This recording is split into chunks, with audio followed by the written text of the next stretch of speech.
Setan darah pertama masih belum puas.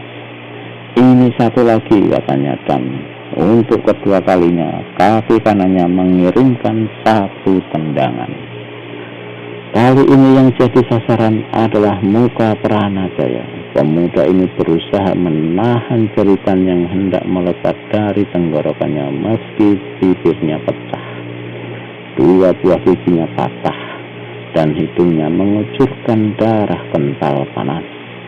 Setan darah pertama memburu lagi. Ketika dia hendak menendang lagi, setan darah kedua memegang bahunya. Kali ini dia bisa mampus. Apa kau lupa akan rencanamu sendiri? Setan darah pertama menarik tulang kaki kanannya. Dirabanya sebentar tulang rusuknya yang patah. Kemudian dia berteriak. Setan darah ketiga, ambil tali. Setan darah ketiga melemparkan seutas tali kepada laki-laki itu. Pemuda-idan, kata setan darah pertama sambil berlutut di hadapan Pranajaya yang saat itu megap-megap.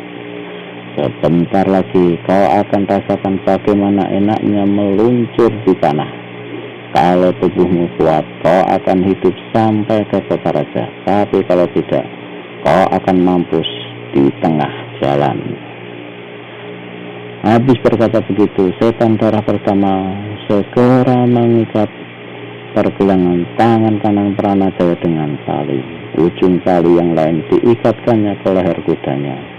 Pranajaya keluarkan keringat dingin. Dia tahu nasib apa yang bakal diterimanya. Pemuda ini berteriak, setan darah keparat, bunuh aku sekarang juga. Setan darah pertama tertawa. Kau memang akan mampus, kunyuk buntung, jawab setan darah pertama.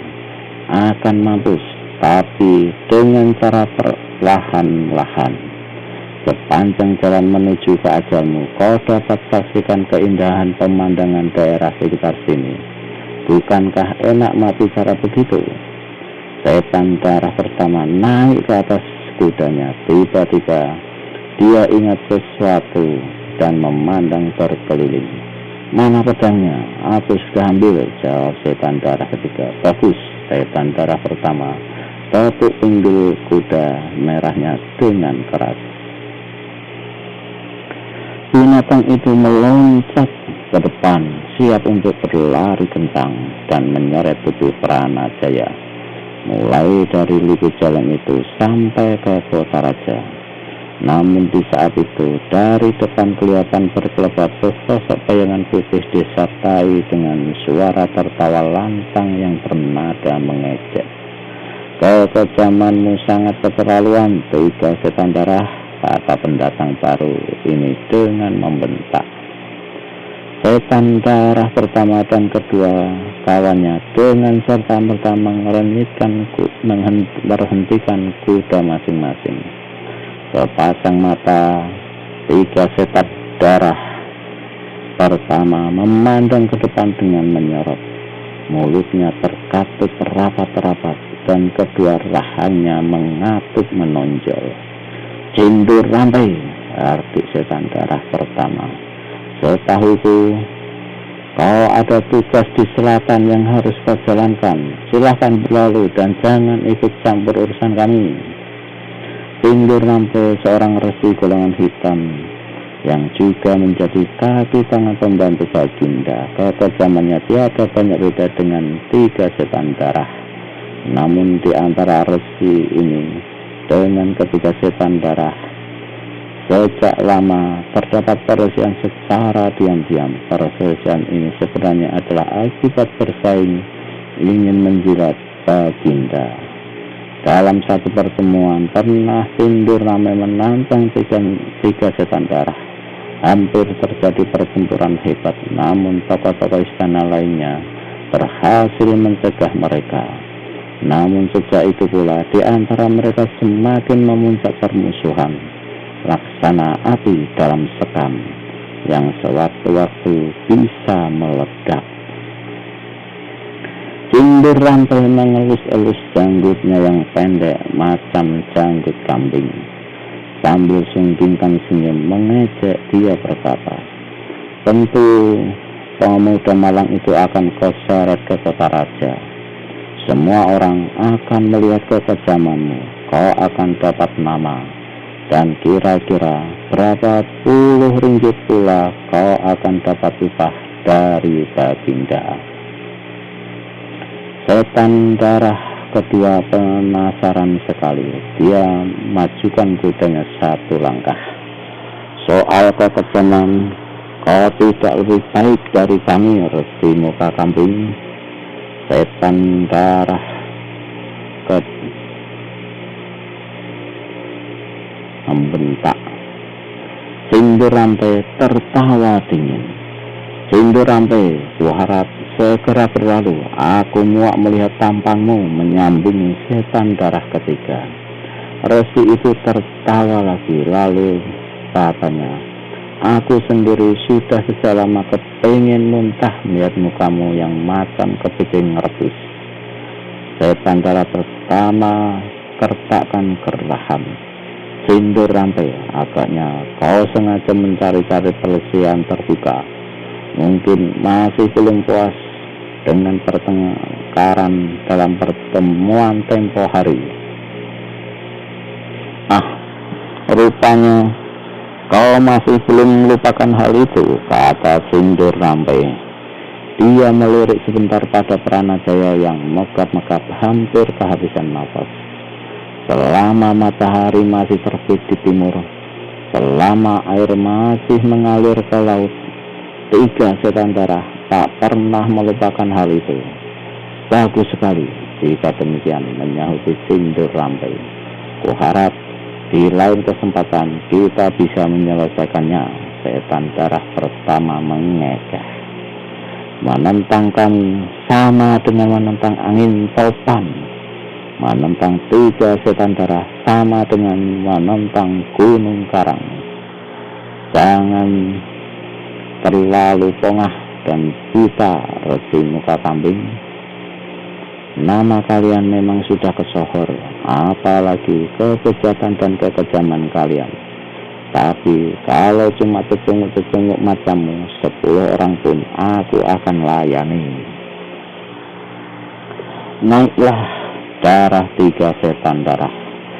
Rupanya kau mau mampus sekarang juga, Resi Keparat, bentak setan darah kedua. Dia melompat ke depan dan kirimkan satu serangan tangan kosong. Sindur Rampe melompati ke samping sambil tertawa. Jangan terlalu kesusu, monyet suka merah.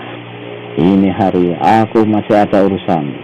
Di lain ketika aku akan tak akan sungkan-sungkan lagi untuk menerabas batang lehermu dan dua kamberatmu itu.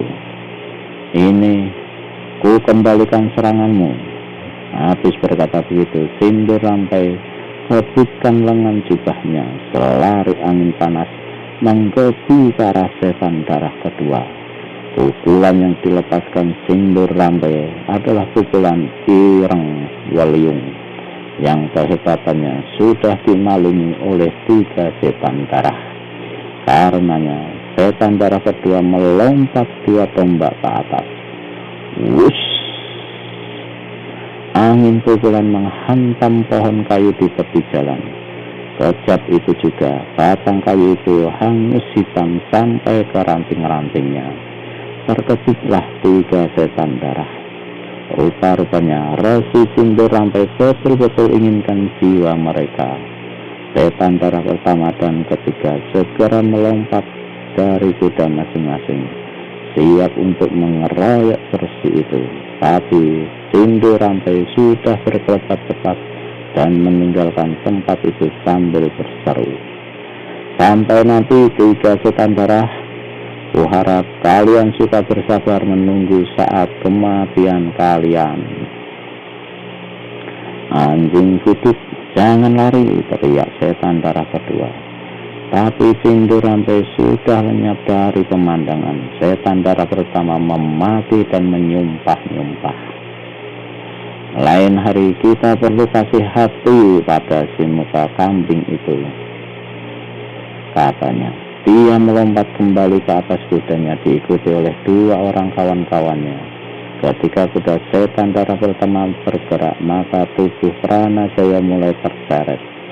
Tubuh pemuda murid Empu Blora ini akan terseret sepanjang perjalanan menuju kota raja. Bila Pranajaya bernasib baik, dia akan tetap hidup sampai di kota raja. Jika tidak, nyawanya akan lepas di tengah jalan dan dia akan menemui kematian dalam keadaan yang mengerikan. Sampai di manakah kekuatan tubuh manusia menahan siksaan yang kejam luar biasa itu?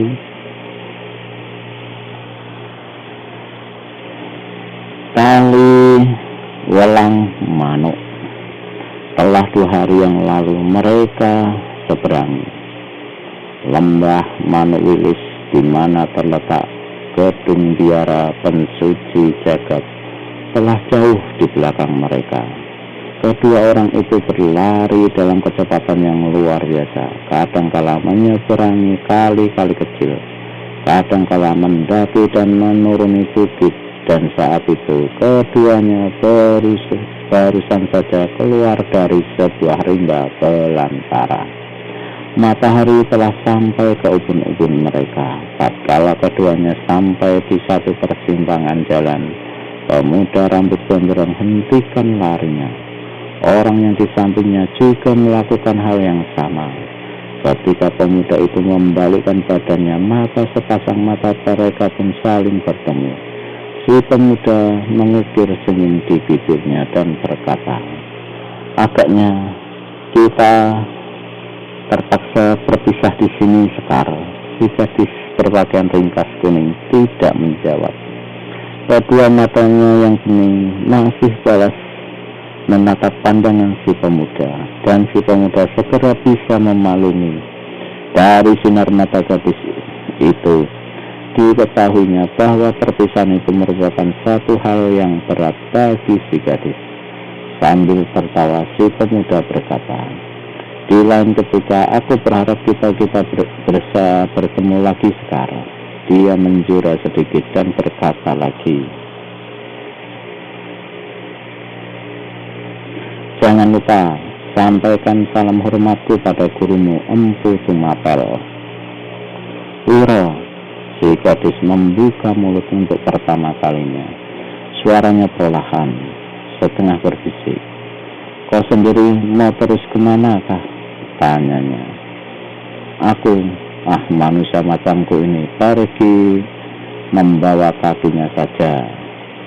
Mengembara tiada tentu tujuan. Mengembara adalah satu hal yang kucita-citakan sejak aku berhasil menuntut balas kematian ibu dan bapak saudara-saudaraku," kata Sekar pula. "Tapi kau mesti kembali ke tempat gurumu. Kau pernah bilang waktu di tepi sungai tempo hari, ingat?"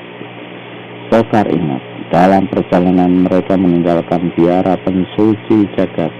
Suatu malam mereka berkemah di tepi sungai yang banyak sekali ikannya. Sambil menikmati ikan panggang, mereka bicara-bicara dan Sekar telah menceritakan tentang gurunya di Goa Belapak, tentang segala hal mengenai dirinya. Malam sejuk di tepi sungai itu tak akan pernah dilupakan oleh Sekar. Semenjak turun ke dunia luar pada malam itulah, dia benar-benar merasakan bahwa dirinya adalah seorang gadis. Seorang gadis yang di saat itu untuk pertama kalinya merasakan betapa indahnya berada di samping seorang pemuda. Betapa romantisnya dan indahnya berada di samping seorang pemuda. Betapa romantis juga Sekar ingat sewaktu Wiro memegang dan meremas-remas jari tangannya. Waktu pendekar 212 memeluknya, merangkulnya erat-erat, dan sewaktu pemuda itu melumat bibirnya dengan ciuman yang mesra, hangat menyentak-nyentakkan darahnya. Ingat pula bagaimana dia bergayut dan tak mau melepaskan tubuh si pemuda. Dan seperti orang mabuk anggur, mereka melupakan apa yang mereka bisa lakukan. Semuanya itu kemudian berakhir tanpa penjelasan, karena semua itu dimulai dengan kesadaran yang berapi-api. Aku bisa menunda kembali ke perkataan, kata Sekar. Keberatan kalau aku ikut sama-sama dengan kau? Wiro Sableng tertawa. Tentu saja tidak, kata pendekar kapak maut naga geni 212 ini, meskipun hatinya tidak menyetujui hal itu. Tapi kau mesti ingat sekarang, mengembara dalam dunia persilatan bukan berarti berjalan-jalan melihat-lihat pemandangan. Pengembaraan di dunia persilatan adalah persoalan hidup atau mati. Aku tahu juga orang persilatan, Wiro. Betul, namun kini belum masanya kau memulai pengembaraan yang penting. Kau mesti kembali ke tempat gurumu dulu. Sekar menggeleng. Wiro Sableng garuk-garuk kepalanya, kemudian katanya, Sekar, jangan jadi anak kecil. Salah-salah kita bisa bertengkar. Aku berjanji akan menyambangimu di Goa Blabak. Nah, sekarang kau tempuh jalan yang sebelah kanan dan aku yang sebelah kiri, yang menuju ke kota raja. Aku ikut dengan kau ke kota raja, berkata Sekar. Buset, kata Wiro Sableng dalam hati, dan digaruknya lagi kepalanya. Bisa berapi, Sekar, bisa berapi, katanya pada gadis itu. Gadis secantikmu ini, kalau masuk ke kota raja, pasti semua mata laki-laki akan melotot. Kalau terjadi apa-apa dengan dirimu, bagaimana? Aku tidak takut, kata gadis 19 tahun itu. Wiro menghela nafas dalam dan angkat bahu. Kota raja penuh dengan tokoh-tokoh silat kelas 1. Aku tak ingin terjadi apa-apa dengan kau. Kalau kita tidak berbuat kejahatan, kenapa mesti takut masuk ke kota raja? Ujar si gadis. Kemudian tanpa berkata apa-apa lagi, dia melangkah memasuki jalan sebelah kiri. Wiro Sableng geleng-gelengkan kepalanya. Segera dia hendak berlalu dari persimpangan jalan itu menempuh jalan sebelah kanan. Tapi hatinya menjadi bimbang. Dipandangnya punggung Sekar, gadis itu melangkah dengan langkah cepat, bahkan kini mulai berlari. Wiro Sableng akhirnya membalikkan langkah dan berlari menyusul Sekar. Pendekar 212 dan Sekar baru saja keluar dari sebuah kedai sehabis mengisi perut sewaktu ketika di jalan di hadapan mereka menderu-derap kaki 3 ekor kuda merah. Si penunggangnya laki-laki mengenakan jubah merah, berambut panjang merah dan bermuka merah. Yang membuat kedua orang ini terkejut bukanlah karena memandang muka-muka yang aneh serta lucu itu, tapi adalah sewaktu menyaksikan bagaimana di belakang kuda yang paling depan ikut terseret sesosok tubuh laki-laki bertangan buntung. Pakaian dirinya hancur robek-robek, kulitnya mengelupas, mukanya tiada dapat dikenali lagi. Keseluruhan tubuh manusia itu bergelimang darah dan debu. Tak dapat dipastikan apakah dia masih hidup atau sudah mati. Biadab, desis Sekar sewaktu ketika penunggang kuda itu berlalu. Aku tak bisa membiarkan kekejaman itu, Wiro. Sekar segera hendak melompat ke depan dan mengejar. Tapi Wiro Sableng cepat memegang lengan gadis ini. Jangan bodoh, Sekar, katanya. Kita tidak tahu siapa 3 manusia bermuka merah itu. Juga tidak kenal siapa itu laki-laki yang diseret. Mungkin laki-laki ini seorang jahat. Aku tidak yakin, justru manusia muka merah itulah yang bertampang buas, kejam. Aku tahu, tapi jangan bertindak gegabah, Sekar. Ini kota raja. Persetan dengan kota raja, tukat si gadis. Sudah, tak usah ngomel, mari kita ikuti mereka, ujar Wiro pula. Keduanya segera meninggalkan tempat itu. 3 penunggang kuda itu memasuki sebuah gedung tua tak berapa jauh dari istana. Laki-laki yang diseret dengan kuda tadi dibawa ke dalam, kemudian gedung itu pun sunyi senyap. Kita masuk ke dalam, Wiro, bisik Sekar. Kataku jangan gegabah, kata pendekar 212 dengan pelototkan mata. Di seberanginya jalan dan ditemunya seseorang berjalan kaki di seberang jalan itu. Saudara, kau lihat 3 penunggang kuda tadi? Tanya Wiro. Orang itu mengangguk. Bulu tengkuknya masih meremang mengingat apa yang disaksikan tadi. Siapa ketiga manusia itu? Tanya Wiro Sabden lagi. Mereka adalah 3 setan darah. 3 setan darah, ujar Wiro. Pasti itu nama julukan mereka, pikir Wiro. Dan dari nama julukan ini nyatalah bahwa memang mereka bukan manusia baik-baik. Kemudian tanpa ditanya, orang tadi berkata lagi, mereka adalah kaki tangan pembantu-pembantu Baginda, manusia kejam luar biasa. Kenapa Baginda memelihara setan macam mereka? Tanya Wiro. Untuk menjaga keamanan istana dan kerajaan. Tapi Baginda tidak tahu kebesaran pembantu-pembantunya itu. Kenapa rakyat tidak mau kasih tahu? Kalau mau mampus, boleh saja, jawab laki-laki itu. Kau kenal siapa itu orang yang diseret dengan kuda? Laki-laki itu menggeleng. Wiro Sablen kembali menyeberang jalan menemui Sekar. Kau bicara apa dengan dia? Wiro menerangkan dengan cepat. Lalu kedua orang ini segera hendak memasuki halaman gedung tua. Tapi mereka segera berlindung cepat-cepat di balik sebatang pohon besar. Karena dari samping gedung, ketiga penunggang kuda tadi kelihatan memacu kudanya masing-masing meninggalkan gedung. Begitu mereka lenyap di kejauhan, Wiro dan Sekar segera memasuki halaman gedung. Mereka menuju ke samping dan berhenti di hadapan sebuah pintu kayu. Wiro memandang berkeliling, suasana sepi sunyi. Tanpa ragu-ragu, pendekar 212 ulurkan tangan mendorong pintu kayu itu. Aneh sekali, meski pintu itu terbuat dari kayu, namun Wiro tak berhasil mendorongnya dengan sekuat tenaga luar.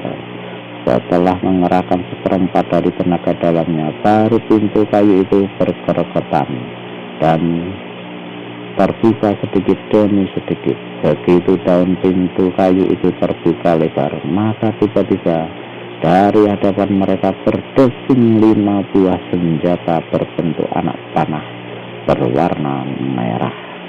Sekar, awas! Teriak pendekar 212. Cepat-cepat pemuda ini menarik lengan si gadis ke samping. 5 senjata raja berbentuk panah berdesing di atas kepala dan di muka hidung mereka.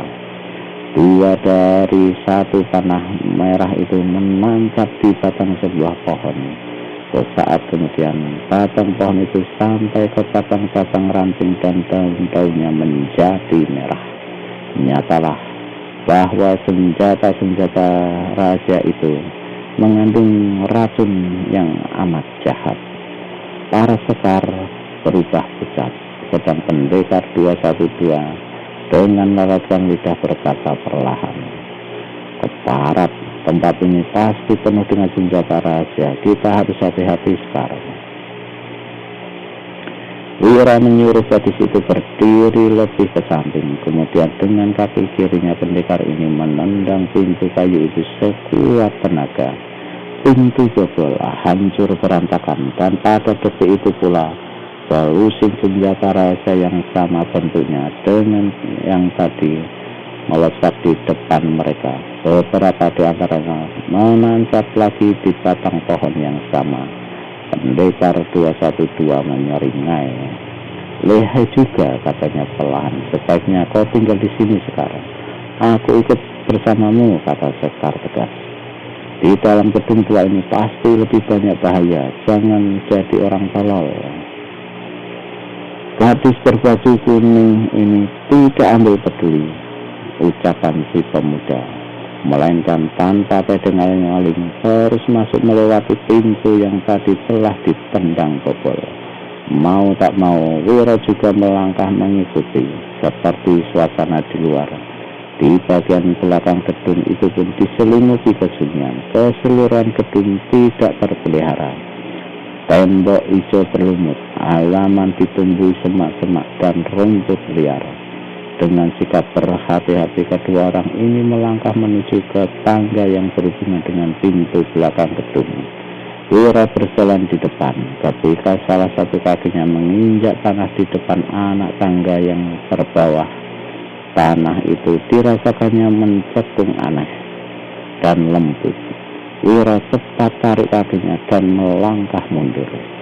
"Ada apa?" tanya Sekar dengan berbisik. Pendekar 212 tidak menjawab, melainkan melangkah menghampiri sebuah pot bunga yang bunganya sudah mati karena tak pernah disiram. Pot bunga yang besar itu dilemparkannya ke tanah di kaki anak tangga yang tadi dipijaknya. Pada detik itu juga terdengar satu ledakan. Tanah di kaki anak tangga bermuncratan ke atas. Anak tangga terbawah hancur berkeping-keping.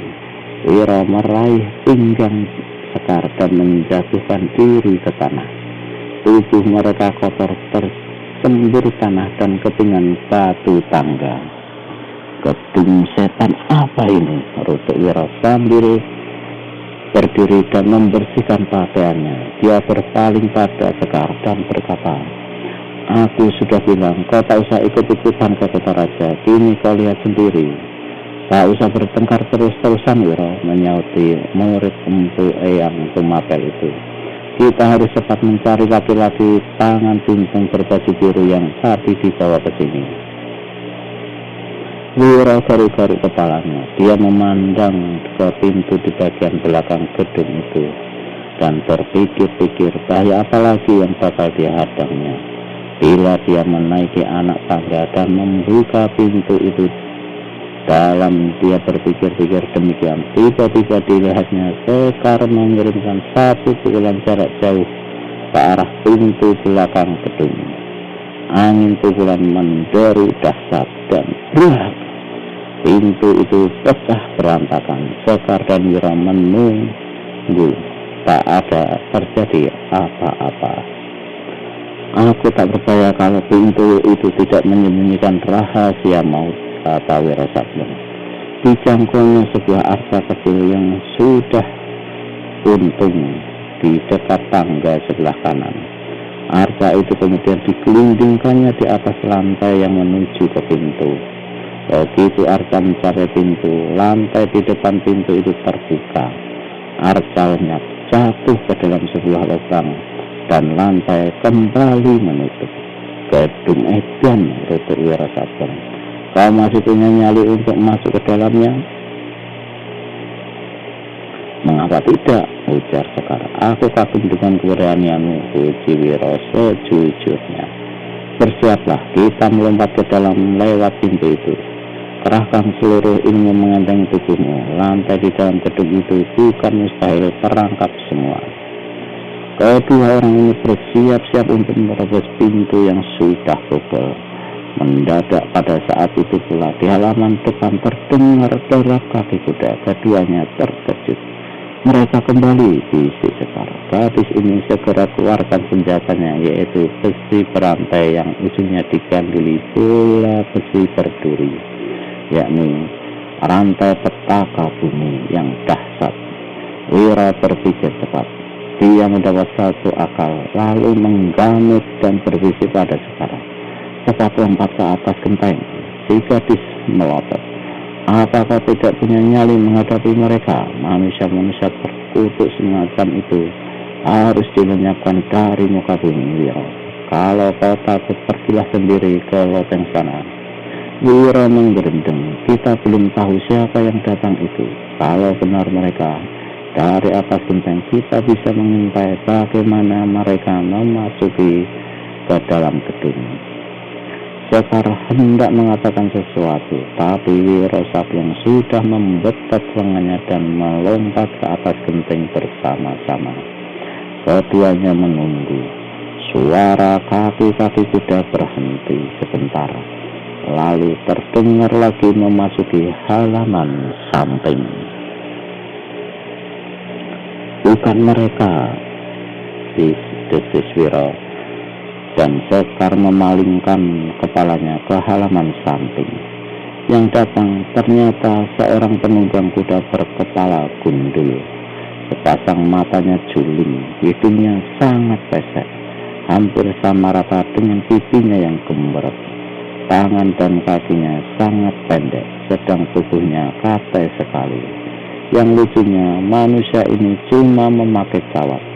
Kulitnya hitam legam dan pada ketiak sebelah kirinya terkempit sebilah bambu berbentuk pikulan. Monyet terlepas dari mana ini, bisik Wiro Sableng. Dia bukan manusia sembarangan, Wiro, desis Sekar. Kau kenal dia? Tanya Wiro. Guruku pernah bilang, manusia yang berciri-ciri macam dia melihat pada senjata yang dikempisnya. Aku yakin dia mestilah si setan pikulan. Buset, apa tidak ada gelaran yang lebih jelek dari setan pikulan? Seringnya Wiro. Penunggang kuda yang datang itu memang setan pikulan. Nama sebenarnya Munding Sura. Dia hentikan kuda di depan lubang di muka tangga pintu belakang. Diperhatikannya lubang itu sebentar, lalu dia memandang berkeliling. Diangguk-anggukkannya kepalanya, kemudian diperhatikannya pintu belakang yang hancur sambil mengusap-usap kepalanya yang botak. 3 setan darah, setan pikulan berteriak. Apa kalian ada di dalam? Suara teriakan setan pikulan kerasnya bukan main, menggetarkan seantero halaman belakang gedung tua itu, menggetarkan genteng di mana Wiro dan Sekar berada. Tenaga dalamnya hebat sekali, bisik Wiro pada Sekar. Rupanya kalian tak ada di rumah, terdengar setan pikulan berkata. Sayang sekali. Ada 2 orang tamu dari jauh, tuan rumah tidak ada. Sayang sekali. Wiro dan Sekar sama terkejut dan saling berpandangan. Mereka yakin 2 orang tamu yang dimaksud ialah manusia kate itu pastilah diri mereka sendiri. Belum habis kejut kedua orang ini, di bawah terdengar bentakan setan pikulan. Cecunguk yang di atas genting, lekas turun. Mataku yang juling tak bisa ditipu oleh. Ayo turun. Sekar segera bergerak hendak melompat turun, tapi Wiro menarik baju kuningnya. Biar aku yang turun, kata murid Eyang Sinto Gendeng ini. Kemudian Wiro dengan cepat melompat turun. Mata juling si setan pikulan memperhatikan cara dan gerakan melompat si pemuda, dan juga memperhatikan ketika sepasang kaki Wiro menginjak tanah.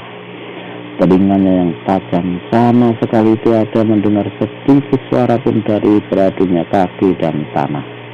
Wiro Sableng menjura sewajarnya, dan dengan senyum ramah dia berkata, kalau aku tak salah, bukankah saat ini aku berhadapan dengan orang gagah yang dijuluki setan pikulan?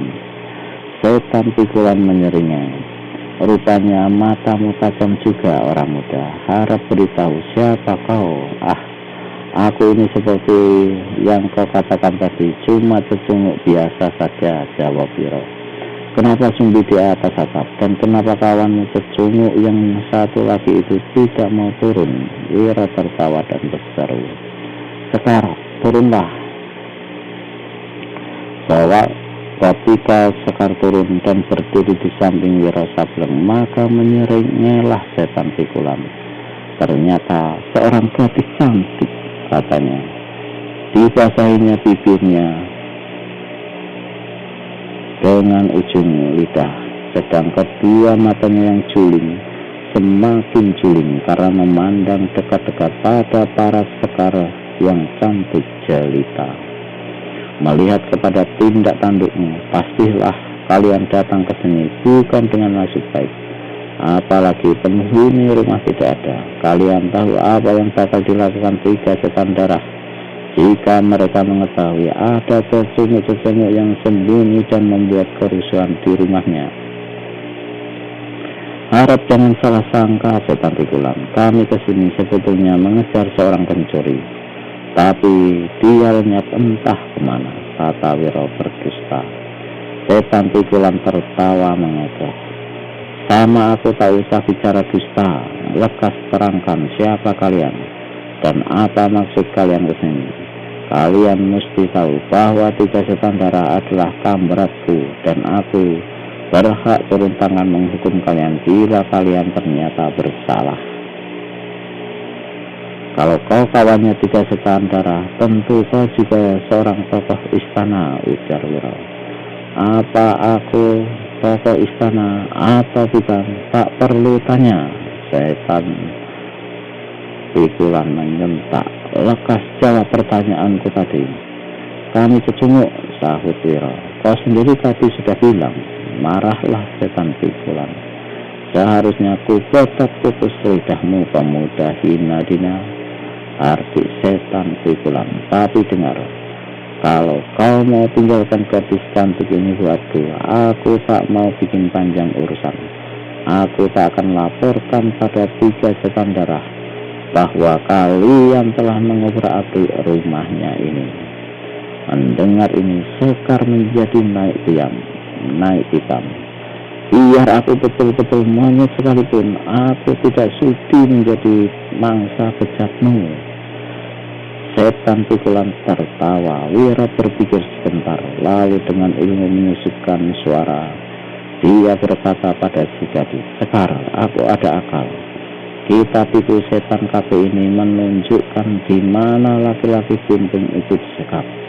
Kau mesti pura-pura marah. Pendekar 212 memandang pada setan pikulan lalu berkata, aku akan tinggalkan gadis ini padamu. Dia memang tidak berguna, tapi harus ada imbalannya. Wiro, apa kau sudah gila? Teriak Sekar pura-pura marah dan melototkan mata. Wiro tak ambil peduli. Bagaimana? Tanyanya pada setan pikulan. Katakan maumu. Seorang kawanku telah dilarikan oleh 3 setan darah dan disekap di gedung ini. Aku tak tahu di bagian mana. Gedung ini penuh senjata-senjata rahasia dan perangkap-perangkap. Kalau kau mau menunjukkan di mana kawanku itu dan mengeluarkannya dari sini, gadis tak berguna ini kuserahkan padamu. Baik, setan pikulan terima syarat itu. Untuk kesekian kalinya dibasahinya lagi bibirnya sebelah dalam. Sementara itu Sekar memaki-maki Wiro yang tiada hentinya.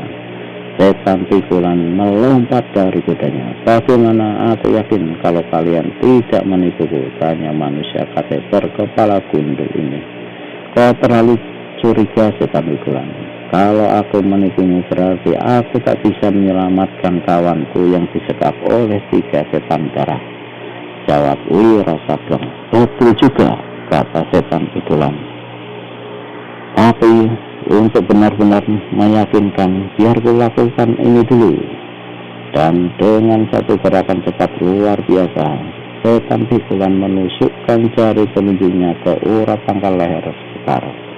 Saat itu juga tubuh si gadis menjadi kaku tegang tak bisa bergerak.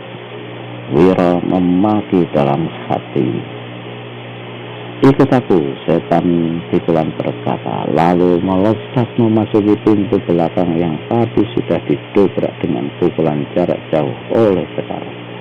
Ruangan dalam ini penuh dengan alat dan senjata rahasia. Perhatikan langkahku, kata si KP kepala gundul.